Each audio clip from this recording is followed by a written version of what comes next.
जानिसार की latest episode में अम्मा साई की ये ख्वाहिश है कि उसका पोता हो। अब कशमाला के खुद के बस में होता तो वो शायद दुआ से भी पहले दे देती, लेकिन इसके लिए उसको हेल्प चाहिए नौशेरवा की। अब नौशेरवा जो है ऐसे में इंटरेस्ट ले रहा फुल टाइम दुआ में, लेकिन दुआ है कि उसका दिल खराब होने का नाम ही नहीं ले रहा।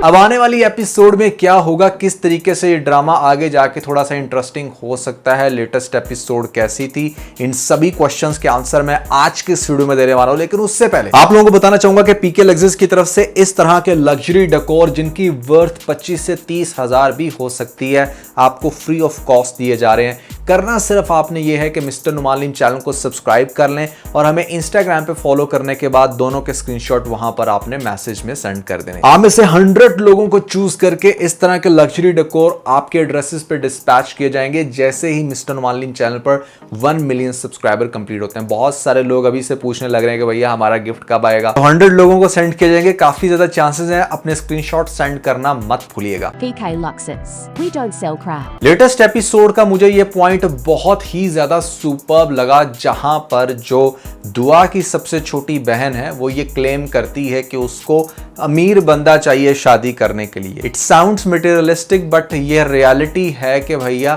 पाकिस्तान में 90%, मैंने खुद भी ये चीज एक्सपीरियंस की है, जिन लोगों के पास घर में खाने को पैसा भी नहीं है ना, उनके अंदर अक्कड़ इतनी ज्यादा होती है कि जैसे वो पता नहीं कौन से तुर्म खान के पत्ते हैं। पाकिस्तानी गरीब अवाम को एक्सट्रीम लेवल की इनसिक्योरिटीज हैं और अपने आप को सेठ समझते हैं, जबकि जो एक्चुअली में सेठ हैं, जिनके पास सही मायनों में दौलत है, वो ज्यादातर डाउन टू अर्थ है। So that is quite true और आपका ये राइट है कि आप वो पार्टनर चूज करो जिसके साथ आपकी लाइफ सिक्योर हो, आपको फाइनेंशियल इश्यूज ना हो। अब आप लोग कहेंगे कि भैया जिन लोगों के पास पैसा नहीं है क्या वो शादी डिजर्व नहीं करते? भाई वो शादी डिजर्व करते हैं, लेकिन पहले अपनी फाइनेंशियल कंडीशन बेहतर करें। मतलब आपके पास खुद के खाने के पैसे नहीं है और आप एक और इंसान लेकर आ रहे हो अपनी लाइफ के अंदर, अपनी रिस्पॉन्सिबिलिटी बढ़ा रहे हो, और कुछ लोग तो बैठकर ये सोचते हैं कि अच्छा बीवी आएगी तो वो कुछ ना कुछ कर लेगी। ऐसे बंदों से जो है ना जरा फासला अपनाएं, यहाँ पर जिंदगी बड़ी बुरी हेल बन सकती है। कुछ लड़कियां सिर्फ शक्लो सूरत को देखकर फौरन से फ्लैट हो जाती हैं।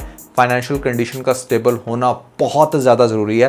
B practical please. So Khizar जो है वो निकाह के बाद डिनर के लिए आता है लेने यहाँ पर सुंबल को, और भाई जो है वो बड़ा अतरा अतरा के कह रहा है कि नहीं भेजना चाहिए। बहुत सारे लोगों ने मुझसे ये क्वेश्चन किया कि क्या रुखसती से पहले क्या इस तरह से जो है वो लड़की को भेज देना चाहिए। अगर आप मुझसे पूछो ना, I might sound a bit conservative here but honestly speaking that is true कि लोग सिर्फ निकाह करके रुखसतियां नहीं लेते और जब दिल करता है आते हैं, लड़की को पकड़ा, कुछ टाइम अपने साथ रखा और फिर वापस उसके घर ड्रॉप कर दिया। आज भी पाकिस्तान में ऐसी बहुत सारी लड़कियां हैं जिनकी रुखसती नहीं हो पा रही। हस्बैंड जो है वो निकाह करके बाउंड भी कर चुके हैं और अपने मतलब फुल टाइम मजे ले रहे हैं बाहर भी, और लड़की भी घर में है, उसको शेल्टर नहीं प्रोवाइड कर रहे, वो लड़की अपने घर में अपने माँ बाप के पास ही पल रही है। तो ये बड़ा ज़रूरी है कि आप अपनी बेटी को तभी अलाउ करो उस बंदे के साथ जाने के लिए जब या तो रुखसती बहुत करीब है, मान लो कि कमिटमेंट्स हो चुकी हैं, मतलब 2-4 महीने में रुखसती हो जाएगी, चलो कुछ सेलिब्रेशंस करना चाह रहे हैं, उस केस में भी बेहतर ये है कि आप किसी फैमिली मेम्बर को साथ भेजें। यहाँ पर उसका भाई चला जाए, माँ साथ चली जाए, भले 4 सीट्स छोड़ के साइड पे पीछे होके बैठ जाए, बट साथ भेजें। इस तरह से रुखसती से पहले उनको इतना ओपनली अलाउ नहीं होना चाहिए कि वो बड़े आराम से मिले। ये सही टोटली अंडरस्टैंड कि लीगली वो हस्बैंड वाइफ हैं, बट भैया रुखसती नहीं हुई ना। पाकिस्तान वो मुल्क जहां पर सोसाइटी के नॉर्म्स को बहुत ज्यादा कैटर किया जाता है, तो लोग डेफिनेटली इस चीज को बहुत ज्यादा गलत समझते हैं कि रुखसती से पहले इतना ज़्यादा क्यों आपस में जो है वो घुल मिल रहे हैं। और लोगों से बढ़ के जो मेन रीज़न है वो जो मैंने आपको भी थोड़ी देर पहले बताई कि वो रुखसती करते ही नहीं है, मतलब वो जान छुड़वाते हैं। इवन के बहुत सारे केसेस में ऐसा देखने में आया कि जहाँ पर अगर प्रेशर डाला जाए थोड़ा सा हस्बैंड के ऊपर कि अब खुदा के लिए रुखसती करके इसको ले जाओ यहाँ से, तो वो डिवोर्स देकर भाग जाते, क्योंकि उन लोगों ने पहले से अपना रिलेशन बिल्ड कर रखा होता 3-4 साल का, तो वो वैसे ही बोर हो जाते हैं। Now they need a new person to have relationship with.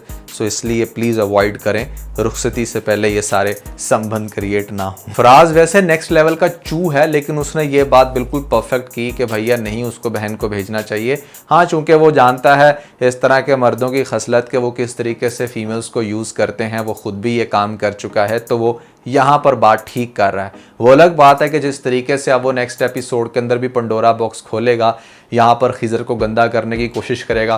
Khizar हो सकता है कि वो उसकी तवक्कुआत पे पूरा उतर कर उसकी बहन को डिवोर्स दे दे, और ये भी हो सकता है कि इसकी बेगम फिर मारी मारी जाए खिज़र के पीछे कि भाई वो ऐसा ना करे, तो यहाँ पर मामला मज़ीद कॉम्प्लेक्स हो जाएगा। But I am seriously, I was like blown away to see that scene, जहाँ पर वो ये बात कह देता है अपनी बेगम के हवाले से कि हाँ तुम्हें बहुत अच्छी लग रही है तो तुम ले जाओ। मतलब how rude and how stupid, how ignorant you are कि तुम्हारी बेगम है वो, तुम अपनी घर की इज्जत को कह रहे हो कि हाँ वो ले जाए, तो that is insane I would say. और फिर अगली एपिसोड में क्या होगा, अब ये सबसे इंटरेस्टिंग पॉइंट है। आपने देखा कि भैया यहाँ पर जो कशमाला है उसको एक आंख नहीं भा रही हमारी दुआ, जिस तरीके से दुआ अपने नंबर टांगने लग रही है, बार बार अम्मा सही को, अब्बा सही को कहती है कि आपका साया हमेशा हमारे सर पे सलामत रहे। यानी कि जो लाइंस उसको बोलनी चाहिए थी बड़ी भाभी होने के नाते, वो उसने नहीं बल्कि दुआ ने की। अब दुआ हर तरह से विन विन सिचुएशन में है, बट प्रॉब्लम इज़ के यहाँ पर अम्मा ने ये बात कर दी है कि उसको चाहिए पोता। अब देखो इस हवेली के अंदर जब जब हमारी दुआ और नशेरवा आपस में रोमांटिक होंगे ना, तो कशमाला को नेक्स्ट लेवल की आग लगेगी। एक तो मतलब चीज़ होती है ना, आँख ओझल पहाड़ ओझल, अब तो वो उसकी आंखों के सामने है और वो ये बिल्कुल भी नहीं चाहती कि किसी भी हालत में नौशेरवा जो है वो दुआ के क्लोज हो। वो हाँ अलबत्ता ये ज़रूर चाहेगी कि बस कुछ भी करके ये मेरे साथ ही टाइम स्पेंड करे, जो कि होने वाला नहीं है। तो आपको दिखाया जाएगा कि अब यहाँ पर वो टिपिकल सास बहू वाला सीन चलेगा, जो रोल प्ले करेगी टिपिकल सौतन। अब सौतन क्या करेगी, किसी भी तरह से कशमाला जो है ना वो ये चाहेगी कि बस इसको मैं जान से मार दूँ, तो वो डिफरेंट एक्टिविटीज़ करेगी जो आगे जाके बड़े बुरे तरीके से एक्सपोज भी होंगे। जैसे सबसे पहले जिस तरह से वो इलेक्ट्रिसिटी शॉक लगाना चाह रही है, उसको तारों को खोल रही है कि उसको बाद में जब वो इस्त्री करने लगेगी कपड़े तो उसको करंट लगे, और इस्त्री का झटका इतना बुरा होता है अगर आपको डायरेक्टली लग जाए तो आपकी जान जा सकती है। तो ये चीज़ वो करेगी और ये चीज़ देख लेगी काम वाली। अब काम वाली की कोई वो हेल्प अगर कर देगी ना दुआ, तो वो तो डेफिनेटली नहीं चाहेगी कि यहाँ पर उस कशमाला बीबी की वजह से इस छोटी मोहतरमा की जान चली जाए, जो नेचर वाइज इतनी अच्छी है। तो यहाँ पर काम वाली बचा लेगी, जो कशमाला बहुत बुरे तरीके से भड़केगी। फिर आपको दिखाया जा सकता है कि हो सकता है कि वो स्टोव की गैस छोड़ दे और यहाँ पर वो ये समझे कि अच्छा जैसे ये किचन में जाकर तीली जलाएगी तो सड़बल जाएगी, जो कि वो भी नहीं होने वाला। ये सारी चीज़ें आहिस्ता आहिस्ता एक्सपोज होंगी नौशेरवा के सामने और सारी फैमिली के सामने। ये सारी चीज़ें एक्सपोज होंगी, कशमाला एक दफ़ा फिर से माफ़ी मांगेगी, और इसके बाद इंटरेस्टिंग ये हो सकता है कि कुछ एपिसोड्स के बाद हमारी जो दुआ है वो एक्सपेक्ट करना शुरू हो जाए। आगे से बहुत सारे सीन इनके इसी घर में हैं, क्योंकि अब जो अब्बा साईं हैं वो बीमार हो चुके हैं, उसी के बहाने ये सब यहीं पे रहेंगे उनका ख्याल रखने के लिए। लेकिन ड्रामा इंटरेस्टिंग इसी वजह से होगा, जब ये सारे साथ होंगे, लड़ेंगे, आपको मज़ा आएगा। आपको दिखाया जाएगा कि ये जो दुआ है जब एक्सपेक्ट करेगी तो फिर जो लास्ट सबसे बड़ा मिशन होगा ना हमारी कशमाला का, वो ये कि किसी तरीके से इसका बच्चा ज़ाया करवाऊँ। और जब वो इस चीज़ में नाकाम होगी ना, कहीं पर धक्का देने के लिए या फिर मतलब कुछ भी ऐसा कर रही होगी कि पकड़ी जाएगी, तो हो सकता है कि आपको दिखाया जाए कि कशमाला को बेइज्जत करके इस घर से बाहर निकाला जाए, और ये भी कहा जाए कि ठीक है अगर उसने अपने बच्चे भी लेकर जाना है तो वो ले जाए।